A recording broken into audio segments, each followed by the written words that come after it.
അവിടെയാണ്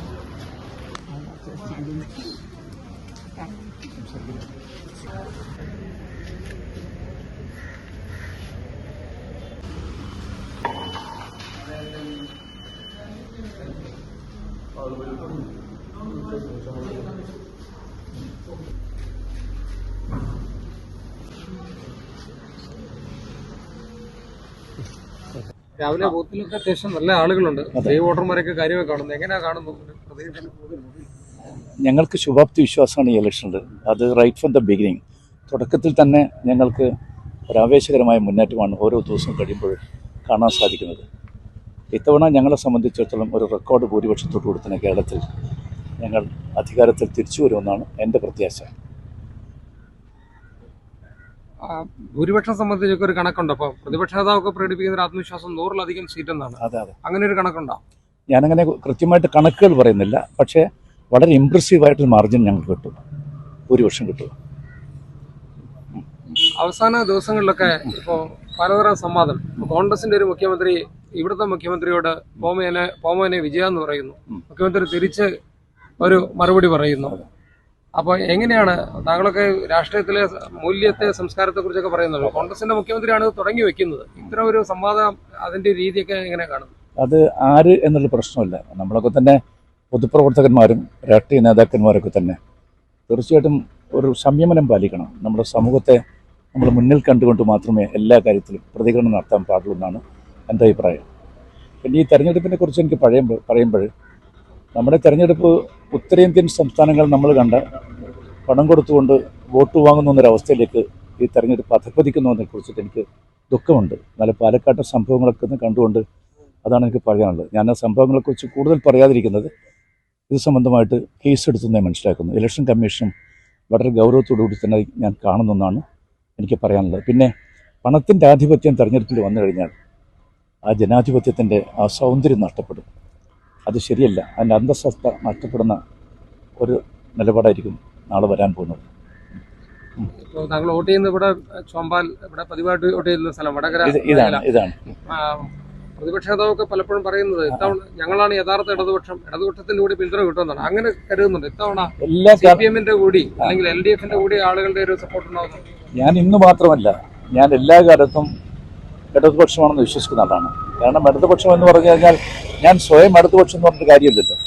ഞങ്ങളെ തന്നെ പണ്ഡിറ്റ് ജവഹർലാൽ നെഹ്റുവിലാണ് വിശ്വസിക്കുന്നത്. പണ്ഡിറ്റ് ജവഹർലാൽ നെഹ്റുവിനെ പോലെ ഏറ്റവും ഇടതുപക്ഷവാദിയായിട്ടൊരു നേതാവ് ഇനി ഇന്ത്യ രാജ്യത്ത് ഉണ്ടാക്കേണ്ടതായിട്ടുണ്ട്. കറകളഞ്ഞ മതേതരവാദി, അതുപോലെ ജനാധിപത്യവാദി. ജനാധിപത്യത്തെ ഇന്ത്യൻ ജനതയ്ക്ക് പഠിപ്പിച്ചു കൊടുത്ത മഹാനല്ലേ പണ്ഡിറ്റ് ജവഹർലാൽ നെഹ്റു. അതിലപ്പുറം എന്താ ഉള്ളത്? അദ്ദേഹത്തെ പോലെ ഇടതുപക്ഷ സ്വഭാവമുള്ള ആൾ എല്ലാ കാലത്തും അദ്ദേഹം പറയാറുണ്ട്. ഞാൻ ഇടതുപക്ഷവാദിയാണെന്ന് പറയാൻ മാത്രമല്ല, അദ്ദേഹത്തിൻ്റെ സമീപനങ്ങളൊക്കെ അതിന് ഇടതുപക്ഷ വീക്ഷണമുള്ളതാണ്. എപ്പോഴും അങ്ങനെ തന്നെയാണ്, വെള്ളം ചേർക്കാത്ത. ഇന്നത്തെ നോക്കിയാൽ ഇടതുപക്ഷം എന്ന് പറയും, കോർപ്പറേറ്റ് സിസ്റ്റത്തിൻ്റെ കൂടെ പോവുകയും ചെയ്തതാണ്. ക്രോണി ക്യാപിറ്റലിസ്റ്റുകളാണ് ഇന്ന് പറയുന്നത് ഞങ്ങളാണ് ഇടതുപക്ഷം എന്ന കാര്യം. ചങ്ങാത്ത മുതലാളിത്തത്തിലൂടെയാണ് അവർ പോകുന്നത്. അത്തരം ആളുകൾക്ക് ഈ പറയുന്ന ഇടതുപക്ഷം എന്നൊരു വാക്ക് പോലും ഉച്ചരിക്കാനുള്ള ധാർമ്മികമായ അവകാശം അവർക്കില്ല. ഈ പണം നൽകി വോട്ട് മേടിക്കുന്ന രീതി ശരിയല്ലെന്ന് താങ്കൾ പറഞ്ഞു. പാലക്കാട്ടെ അനുഭവം മാത്രമല്ല, ബേപ്പൂരിൽ ഉൾപ്പെടെ അവിടെ UDF-നെതിരെയാണ് ആക്ഷേപമുള്ളത്. പ്രാദേശിക കോൺഗ്രസ് നേതാക്കൾ പണം നൽകിയെന്ന ആക്ഷേപം ഉൾപ്പെടെ ഉയർന്നു വരുന്നത്. അപ്പോൾ പ്രതീക്ഷയുണ്ടെന്ന് പറയുമ്പോഴും ഈ ഒരു പണത്തിന്റെ സ്വാധീനം വോട്ടർമാരെ വിലക്കെടുക്കാനുള്ള നീക്കമൊക്കെ ഒരു ഭാഗത്ത് എല്ലാവരുടെ ഭാഗത്തുനിന്നും കാണുന്നു. അത് സത്യത്തിലൊക്കെ നമുക്കറിയാമല്ലോ. ഉത്തരേന്ത്യൻ സംസ്ഥാനങ്ങളെ കുറിച്ചാണ് നമ്മൾ പറയാറ്. പണ്ട് ഈ പറയുന്ന നമ്മൾ കൗ ബെൽറ്റ് എന്നൊക്കെ പറയുന്ന സ്ഥലമുണ്ടായിരുന്നു പണ്ട്. അതൊന്നും ഇപ്പോഴില്ല. ബീമാരു സ്റ്റേറ്റ്, ബീഹാർ, മധ്യപ്രദേശ്, അതുപോലെ തന്നെ ഉത്തർപ്രദേശ്, രാജസ്ഥാൻ തുടങ്ങിയിട്ടുള്ള സ്ഥലങ്ങളെക്കുറിച്ചാണ് പറയാറ്. ആ അവസ്ഥയിലേക്ക് നമ്മൾ കേരളം പോകാൻ പാടില്ല, ഒരിക്കലും പോകാൻ പാടില്ല. നമ്മൾ കുറേയും കൂടി പ്രബുദ്ധമായ സംസ്ഥാനമാണ്, ഇന്ത്യക്കൂടെ മാതൃകയാണ്. നമ്മൾ എല്ലാ കാലത്തും പറയുന്നത് കേരള മോഡൽ എന്ന കാര്യം. കേരള മോഡൽ എന്ന് പറഞ്ഞു കഴിഞ്ഞാൽ ഇതൊക്കെയാണ് മോഡല്. ധാർമ്മികത ഉയർത്തിപ്പിടിച്ചുകൊണ്ട് പോകുക, രാഷ്ട്രീയ രംഗത്ത് സത്യസന്ധത പാലിക്കുക, പൊതുരംഗത്ത് പ്രോബിറ്റി ഇൻ പബ്ലിക് ലൈഫ്, അതല്ലേ വേണ്ടത്. ഇതൊക്കെ തന്നെയാണ് വേണ്ടത്. അല്ലാതെ പറഞ്ഞിട്ട് എന്താ കാര്യം? ഞാൻ ഇടതുപക്ഷം ഞാൻ പുരപ്പുറത്ത് കയറിയിട്ട് ഞാൻ പറഞ്ഞിട്ട് വല്ല അർത്ഥമുണ്ടോ? തെരഞ്ഞെടുപ്പ് ഫലം വന്നാൽ, റിസൾട്ട് അനുകൂലമായാൽ ആര് നയിക്കണം, ആര് മുഖ്യമന്ത്രി ആവണം, അത്തരം കാര്യങ്ങളിലൊക്കെ ഒരു തീരുമാനമുണ്ടോ? ഇതൊക്കെ ഇന്ത്യൻ നാഷണൽ കോൺഗ്രസ് സംബന്ധിച്ചിടത്തോളം പരമ്പരാഗതമായിട്ട് എങ്ങനെയാണ് ഒരു മുഖ്യമന്ത്രിയെ തെരഞ്ഞെടുക്കുന്നതിനെ കുറിച്ചൊക്കെ തന്നെ ഞങ്ങൾക്കൊരു രീതിയുണ്ട്. ആ രീതി ഇത്തവണയും ഞങ്ങൾ അനുവർത്തിക്കുന്നതിൽ കഴിഞ്ഞിട്ട് ഞാനാണ് മുഖ്യമന്ത്രി എന്ന് ആരെങ്കിലും പറഞ്ഞു കഴിഞ്ഞാൽ അതൊന്നും അംഗീകരിക്കാൻ സാധിക്കില്ല. പാർട്ടി തീരുമാനിക്കും. High command of the party, that is the supreme body of the party. High command തീരുമാനിക്കും അതൊക്കെ ജനാധിപത്യ രീതിയിൽ തന്നെയായിരിക്കും. അല്ലാതെ ഒരു ഏകാധിപത്യ പ്രവണതയൊന്നും കോൺഗ്രസ് കാണിക്കാറില്ല. പക്ഷെ മുൻകാലങ്ങളിൽ നിന്ന് ഭിന്നമായിട്ട് ഇക്കുറി ആ സ്ഥാനത്തേക്ക് വരാൻ താല്പര്യമുള്ളവർ അല്ലെങ്കിൽ അങ്ങനെയുള്ള ഗണിക്കപ്പെടുന്ന നേതാക്കൾ പലരും ഉണ്ട്, ഒരുപാട് പേരുണ്ടെന്നൊരു പ്രശ്നമുണ്ട്. കോൺഗ്രസ് ഒരു വലിയ ഡെമോക്രാറ്റിക് ലിബറൽ പാർട്ടിയല്ലേ. ആ പാർട്ടിയിലൊക്കെ തന്നെ അത്തരം അഭിപ്രായങ്ങളൊക്കെ തന്നെ വെച്ചു കൊടുക്കുന്ന ആളുകളുണ്ട്. ഏതായാലും ഞങ്ങളുടെ അഭിപ്രായം ആര് ഉയർത്തിപ്പിടിച്ചു കഴിഞ്ഞാൽ അതിനൊക്കെ തന്നെ എന്നും സ്വാഗതം ചെയ്യുന്ന ആളാണ്. അല്ലാതെ നമുക്കെല്ലാം തന്നെ അറിയാമല്ലോ മറ്റു പാർട്ടികൾ നടക്കുന്നെന്താ, യാതൊരു അഭിപ്രായ സ്വാതന്ത്ര്യമില്ല. ഇപ്പം നോക്കൂ, കമ്മ്യൂണിസ്റ്റ് മാർക്സിസ്റ്റ് പാർട്ടി എടുത്ത് പരിശോധിച്ചു കഴിഞ്ഞാൽ നിങ്ങൾ സംസ്ഥാനം മുഴുവൻ സഞ്ചരിക്കുന്ന ആളുകളാണല്ലോ. നോക്കൂ, ഒരു വ്യക്തിയിലേക്ക് കേന്ദ്രീകൃതമായിരിക്കുന്നു. അതാണ് ഞാൻ എപ്പോഴും പറയാറ്, ഒരു സമഗ്രാധിപത്യ പാർട്ടിയാണ് കമ്മ്യൂണിസ്റ്റ് മാർക്സിസ്റ്റ് പാർട്ടി. പിണറായി വിജയനിൽ തുടങ്ങി പിണറായി വിജയനിൽ അവസാനിക്കുന്ന രൂപത്തിലാണ് ഇപ്പോൾ കാര്യങ്ങളിൽ. ഏതായാലും പശ്ചിമ ബംഗാളിലെ അവസ്ഥയിലേക്ക് പോകും അല്ലെങ്കിൽ ത്രിപുരയിലേക്ക് പോകും എന്ന് ഞാനിപ്പോൾ പറയുന്നത് ഔചിത്യം ആണ് എന്നെനിക്ക് തോന്നുന്നില്ല. അതുകൊണ്ടാണ് ഞാൻ പറയാത്തത്. സത്യത്തിൽ ഒരുപക്ഷെ ഇപ്പോൾ തന്നെ അറിയാം, ഇന്ത്യ രാജ്യത്ത് ഏറ്റവും ഒടുവിലത്തൊരു ഔട്ട് പോസ്റ്റായിട്ടാണ് നിൽക്കുന്നത്. ഈ ഔട്ട് പോസ്റ്റും പിണറായി വിജയൻ പൂട്ടിക്കരുതെന്നാണ് എനിക്ക് പറയാനുള്ളത്. അദ്ദേഹം പൂട്ടിക്കാൻ പോവാണ്. അദ്ദേഹം ഈ തെരഞ്ഞെടുപ്പോട് പൂട്ടിക്കാൻ പോവാണ്. അതാണ് വല്ലാത്തൊരു എന്നെ സംബന്ധിച്ചിടത്തോളം ഈ രാജ്യത്ത് ഇടതുപക്ഷം എപ്പോഴും വേണം. ഈ പറയുന്ന ഇടതുപക്ഷം ഇതുപോലത്തെ ഇടതുപക്ഷമല്ല. ഇടതുപക്ഷം ഇല്ലെന്ന് പറഞ്ഞുകൊണ്ട് വലതുപക്ഷത്തിൽ കാണുകൊണ്ട് ഒരിക്കലുമല്ല. സ്ഥാനാർത്ഥിയായുള്ള തെരഞ്ഞെടുപ്പ് കാലം മിസ് ചെയ്യുന്നുണ്ട്. സ്ഥാനാർത്ഥിയായി ഉള്ള ഒരു തെരഞ്ഞെടുപ്പ് കാലമൊക്കെ മിസ് ചെയ്യുന്നുണ്ട്. ഞാനോ ഇതൊക്കെ എന്നെ സംബന്ധിച്ചിടത്തോളം ഒരായുഷ്കാലം മുഴുവൻ ഞാൻ മത്സരിച്ചു എന്നൊക്കെ പറഞ്ഞാൽ തെറ്റുണ്ടോ? എനിക്ക് ഞാൻ അതൊക്കെ എൻജോയ് ചെയ്ത ആളാണ് കേട്ടോ. അതെ, എല്ലാം എപ്പോഴും എല്ലാവർക്കും മത്സരിക്കാൻ സാധിക്കില്ലല്ലോ, മനസ്സിലാക്കണോ? ഇതൊക്കെ തന്നെ പാർട്ടി തരുന്നൊരു അവസരമാണ്. അതൊരു അവസരത്തിന് വേണ്ടി ഞാൻ എവിടെയും പോയിട്ടില്ല. പാർട്ടി എന്നെ കണ്ടെത്തിക്കൊണ്ട് എവിടെ മത്സരിക്കണം എന്ന് പറഞ്ഞിരിക്കുന്നത് എന്നും ഞാൻ ചാലഞ്ച് സ്വീകരിച്ചാളാ. അല്ലെങ്കിൽ എനിക്കിങ്ങനെ ഒരു സ്വർണ്ണത്തടിക്കൽ ഒരു സീറ്റ് തരണം ഞാൻ ആവശ്യപ്പെട്ടില്ല, ആരോടും ഒരു കാലത്ത് ആവശ്യപ്പെട്ടില്ല. 1980 ഞാനിവിടെ മത്സരിച്ചത് നിങ്ങൾക്കറിയാമല്ലോ.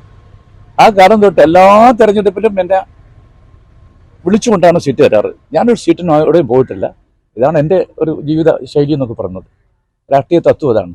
തെരഞ്ഞെടുപ്പ് വരും, തെരഞ്ഞെടുപ്പ് പോകും. അതല്ല, ഇന്ത്യൻ നാഷണൽ കോൺഗ്രസ് പറഞ്ഞ ഒരു മഹത്തായ പ്രസ്ഥാനമുണ്ട്. ആ പ്രസ്ഥാനത്തെ സ്നേഹിക്കുക, അമ്മയെപ്പോലെ സ്നേഹിക്കുക. അതാണ് നമുക്ക് ചെയ്യുന്നത്. കഴിഞ്ഞ ദിവസം LDF-ന്റെ നേതാക്കൾ വാർത്താ സമ്മേളനം നടത്തി താങ്കളുടെ കാര്യത്തിൽ വലിയ താല്പര്യത്തോടുകൂടി പറഞ്ഞിരുന്നു. താങ്കളെപ്പോലുള്ള വലിയ പ്രധാനപ്പെട്ട നേതാക്കളെ പരിഗണിച്ചില്ല. അതിപ്പോൾ ഇടതുപക്ഷ പ്രസ്ഥാനത്തിലെ മികച്ച നേതാക്കന്മാർ MA ബേബി എൻ്റെ ക്ലോസ് ഫ്രണ്ടാണ്. ഞങ്ങളൊക്കെ കണ്ടംപററീസാണ്. ഞങ്ങൾക്ക് ഒരുപാട് വിദേശയാത്രകൾ നടത്തിയിട്ടുണ്ട്. ഞങ്ങൾ ക്യൂബയിൽ പോയിട്ടുണ്ട്, ഞങ്ങൾ റഷ്യയിൽ പോയിട്ടുണ്ട്. ഞങ്ങൾ പിന്നെ എന്താ പറയുക, ലോകത്തിലെ നേതാക്കന്മാരെ ഫിഡൽ കാസ്ട്രോയെ ഞങ്ങൾ നേരിട്ട് കണ്ടിട്ടുണ്ട്, സംസാരിച്ചിട്ടുണ്ട്. അതുപോലെ തന്നെ യാസർ അറാഫത്തുമായിട്ട് സംസാരിച്ചിട്ടുണ്ട്. ഒരുപാട് ബന്ധങ്ങൾ ഞങ്ങൾക്കുണ്ട്. എനിക്ക് ഇടതുപക്ഷ പാർട്ടിയിൽ നല്ല സുഹൃത്തുക്കളുണ്ട്, ഒന്നാന്തര സുഹൃത്തുക്കൾ. ഇപ്പോഴും ഞാൻ ആശയവിനിമയം നടത്തിക്കൊണ്ടിരിക്കുന്ന മികച്ച സുഹൃത്തുക്കൾ എനിക്കുണ്ട്. അതിലൊക്കെ എനിക്ക് അഭിമാനമുണ്ട്. ഞങ്ങളെ ഫ്രണ്ട്ഷിപ്പ് കീപ്പ് ചെയ്യുന്നുണ്ട്. പിണറായിയോട്ട് നല്ല ബന്ധമല്ലേ? നല്ല ബന്ധമാണ്. ഞങ്ങൾ തമ്മിൽ എന്താവുന്ന അഭിപ്രായ വ്യത്യാസം ഉണ്ടെങ്കിൽ ഞാൻ മുഖത്ത് നോക്കിയിട്ട് പറയും. അദ്ദേഹം അതുപോലെ ഉത്തരം പറയാറുണ്ട് എന്നോട്. അല്ലാതെ അയാളോട്ട് എനിക്കെന്നുള്ള വ്യക്തിപരമായിട്ടൊന്നുമില്ല. അദ്ദേഹത്തിൻ്റെ സമീപനങ്ങളിൽ എനിക്ക് വിയോജിപ്പുള്ള കാര്യം ഞാൻ ആ വിയോജിപ്പ് അതിൻ്റെ എല്ലാ അക്ഷരത്തിലും അർത്ഥത്തിലും അദ്ദേഹത്തിൻ്റെ മുഖത്ത് കിട്ടാൻ സംസാരിക്കുക. അല്ലാതെ പിറകിൽ നിന്ന് സംസാരിക്കുക, പിറകിൽ നിന്ന് കുത്തുക, ഇതൊന്നും എൻ്റെ ചരിത്രമല്ല.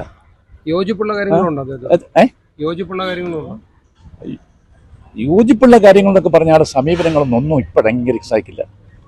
പണ്ടൊക്കെ തന്നെ എനിക്ക് സന്തോഷം ഉണ്ടായിരുന്നു. അദ്ദേഹത്തെ പോലെ ഒരു സാധാരണ കുടുംബത്തിൽ നിന്നൊരു മനുഷ്യൻ, ആ മനുഷ്യൻ ഉയർന്നു വരണമെന്ന് ആഗ്രഹിക്കുന്ന ഒരാളാണ് ഞാൻ. കാരണം ഞാനും അദ്ദേഹം കണ്ടംപററിയാണ്. ആ കാലം മുതലേ ഞങ്ങൾക്ക് നമ്മൾ നന്നായിട്ട് അറിയാം. പക്ഷെ അദ്ദേഹത്തിൻ്റെ പിന്നീടുള്ള സമീപനങ്ങളൊക്കെ തന്നെ വളരെ മോശം. ഒരു മുതലാളിത്തവാദിയായിട്ട് ഞാൻ ഈ പറയുന്ന ഒരു ക്രോണി ക്യാപിറ്റലിസം സ്വഭാവമാണ് മുഴുവനുള്ളത്.